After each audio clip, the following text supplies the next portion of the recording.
geerida xasuusnow haddaad geerida xasuusantay waa toosnaa waayo geerida garan maysid gaarigaa ka horeeya inuu shil ku geli tareelle inuu kaaga kor mari garan maysid geerida xasuusnow qiyaamuhu yuu kaa libdhin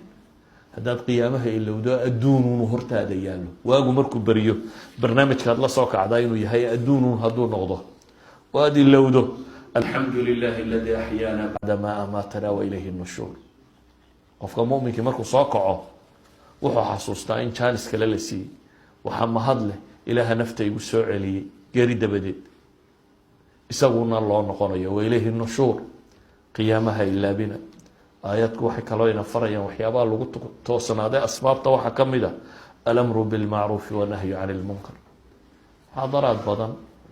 oo hore duuban waa helaysaan oo asbaab alistiqaama ah ama asbaab athabaati cala diin labaduba iyagoo duuban bay ku jiraan nadka ilaahay waxaan ka baryayaa subxaanahu watacaala annaga iyo idinkaba dembigeena inuu dhaafo dembigii waalidkeen dhaafo intaynu ka naxayna dembigooda inuu dhaafo ubadka iyo caruura iyo haweenkeen ilaahay inoo toosiyo dalkeena iyo dadkeena dad quman in alla ka dhigo dantooda aakhira iyo adduunba in rabbi tusiyo kuwii toosnaada ee jidka toosan ku toosnaada in rabbi inaga yeelo